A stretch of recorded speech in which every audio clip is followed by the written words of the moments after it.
नमस्कार, मैं नवीन जायसवाल 4 PM राजस्थान में आपका स्वागत है। देश में चुनाव में धनबल और बाहुबल का प्रयोग लगातार बढ़ते जा रहा है। हर चुनाव में इसमें बढ़ोतरी होती जा रही है।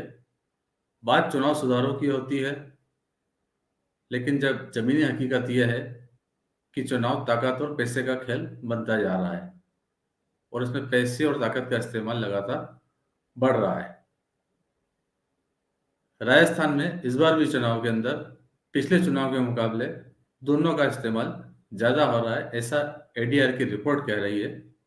एडीआर यानी एसोसिएशन फॉर डेमोक्रेटिक रिफॉर्म्स, जो चुनाव के खर्चों पर, आपराधिक छवि वाले प्रत्याशियों पर, उनके मुकदमों पर, उनके शैक्षणिक योग्यताओं पर आदि पर अध्ययन करता है और हर बार एक रिपोर्ट जारी करता है।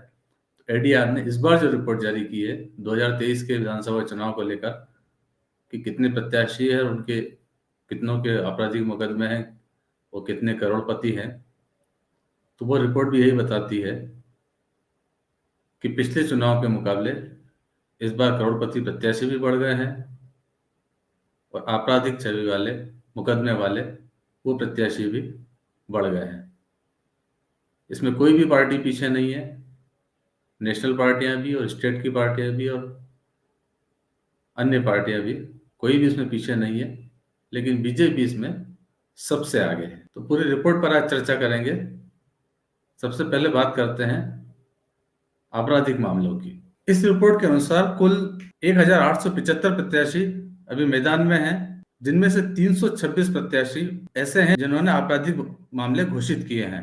नामांकन पत्र में जानकारी दी है कि उन पर आपराधिक मामले चल रहे हैं, ऐसे 326 प्रत्याशी हैं और इनमें भी गंभीर आपराधिक मामले वाले 236 प्रत्याशी हैं। तो ये जो कुल 326 प्रत्याशी हैं आपराधिक मामले वाले, उसमें राष्ट्रीय पार्टियों के 151 हैं और स्टेट की पार्टियों के 32 हैं। वैसे प्रतिशत के हिसाब से देखा जाए तो जो राष्ट्रीय पार्टियां हैं उनके 22% उम्मीदवार आपराधिक मामले वाले हैं और स्टेट पार्टियों के 30% उम्मीदवार आपराधिक मामले वाले हैं, जबकि अन्य जो रजिस्टर्ड और अनरिकॉग्नाइज्ड पार्टियां हैं उनके 13% उम्मीदवार आपराधिक मामले वाले हैं। वैसे इनमें जो विशेष कॉलम है वो है गंभीर आपराधिक मामले वाले, तो उसमें भी नेशनल पार्टियों में 111 उम्मीदवार जो हैं उन्होंने, नेशनल पार्टियों ने गंभीर आपराधिक मामले वाले खड़े किए हैं, जबकि स्टेट पार्टियों के पास 27 हैं। इस तरह के कुल मिला के 236 उम्मीदवार हैं जिन पर गंभीर आपराधिक मामले हैं। ये कुल प्रत्याशियों का 13% है। अब ये समझ लेते हैं कि गंभीर आपराधिक मामले का मतलब क्या है, उसके मापदंड क्या है। तो इसके मापदंड है 5 साल या उससे अधिक सजा वाले अपराध, गैर जमानती अपराध, चुनाव से संबंधित अपराध, सरकारी खजाने को नुकसान पहुंचाने से संबंधित अपराध, हमला, हत्या, अपहरण, बलात्कार जैसे मामले और भ्रष्टाचार निरोधक अधिनियम कानून के तहत जो अपराध है और महिलाओं के ऊपर अत्याचार से संबंधित अपराध, इनको गंभीर आपराधिक मामलों की श्रेणी में रखा गया है।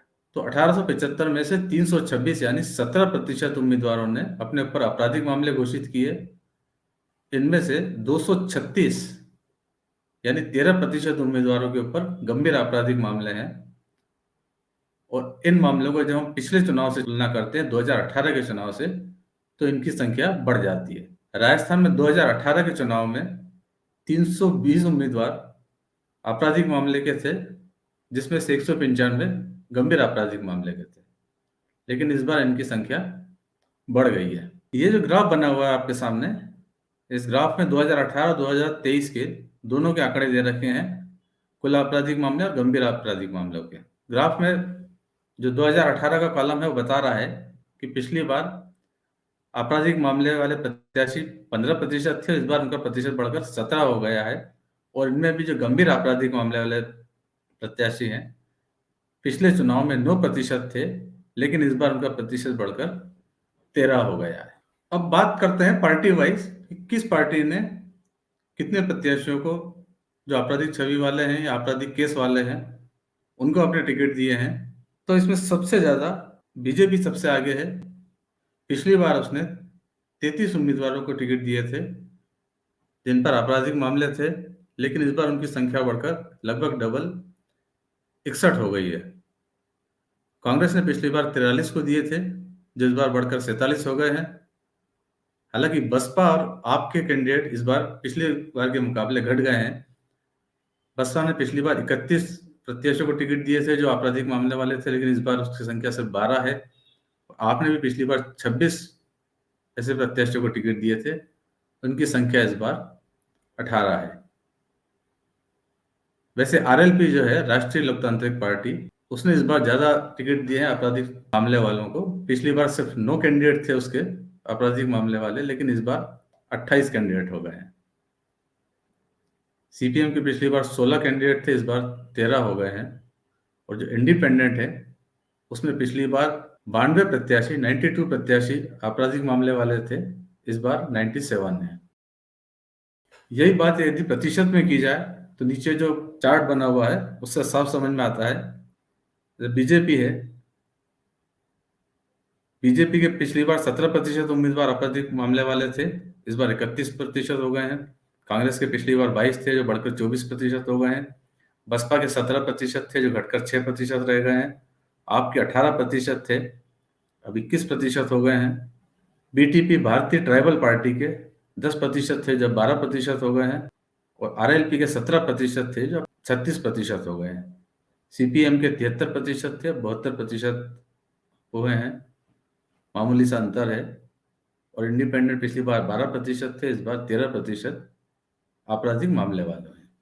अब ये भी जान लीजिए कि ये जो अपराध के मामले हैं किस प्रवृत्ति के हैं, किस गंभीरता के हैं। तो 36 उम्मीदवारों ने महिलाओं के ऊपर अत्याचार से संबंधित मामले घोषित किए हैं।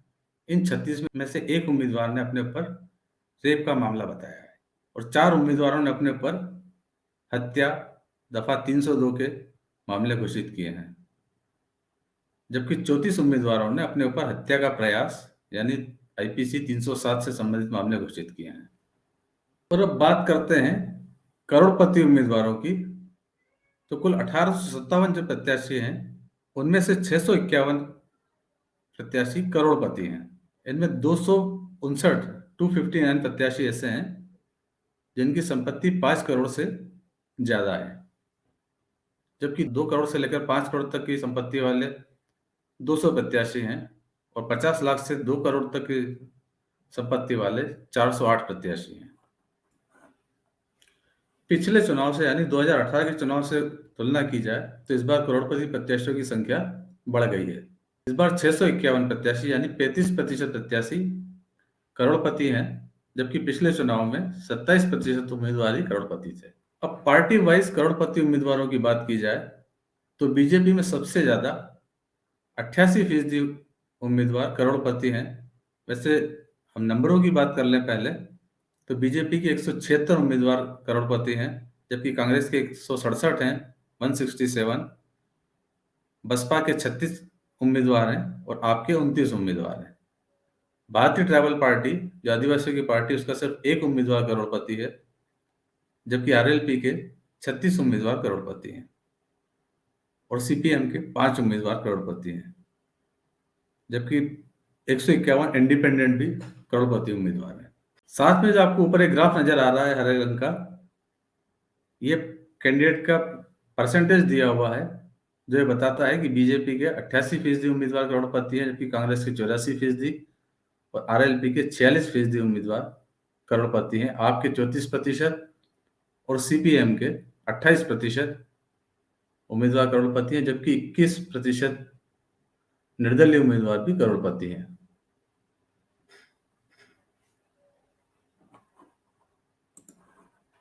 यदि पार्टी वाइज बात की जाए और तुलना की जाए कि 2018 के चुनाव 2023 के चुनाव के प्रत्याशियों की, तो बीजेपी के इस बार प्रत्याशियों की संख्या बढ़ी है जो करोड़पति है। पिछली बार 81% उसके प्रत्याशी करोड़पति थे, इस बार 88% प्रत्याशी करोड़पति है। कांग्रेस में भी बढ़े, कांग्रेस के पिछली बार 77% प्रत्याशी थे जो इस बार 84% प्रत्याशी करोड़पति हैं। बसपा ने पिछली बार 22% जैसे प्रत्याशियों को टिकट दिया जो करोड़पति है, इस बार बसपा ने 20% प्रत्याशी टिकट दिया, यानी बसपा के अंदर करोड़पति उम्मीदवारों की संख्या घटी है, जबकि आप में बढ़ी है। पिछली बार 18% थे, इस बार 34% हो गए। बीटीपी में पिछली बार एक भी प्रत्याशी ऐसा नहीं था जो करोड़पति हो, लेकिन इस बार 6% हो गए हैं। आरएलपी के अंदर पिछली बार 33% प्रत्याशी करोड़पति थे, इस बार 46% हो गए हैं। और इंडिपेंडेंट में भी यही संख्या बढ़ी है, सीपीएम में भी यही प्रतिशत बढ़ा है। वैसे एक और आंकड़ा निकाला है एडीआर ने, जो ये बताता है कुल प्रत्याशियों की औसत संपत्ति का। तो औसत संपत्ति के हिसाब से इस बार चुनाव में जो उम्मीदवार खड़े हुए हैं, उनका औसत संपत्ति है एक उम्मीदवार की 3 करोड़ 12 लाख रुपए, जो पिछले चुनाव में यानी 2018 के चुनाव में 2 करोड़ 12 लाख रुपए थे। यानी प्रत्याशियों की औसत संपत्ति में 1 करोड़ रुपए का इजाफा हुआ है। तो एडीआर की इस रिपोर्ट से साफ है कि चुनाव में धनपति भी बढ़ रहे हैं और आपराधिक छवि वाले, आपराधिक केसेस वाले भी बढ़ रहे हैं।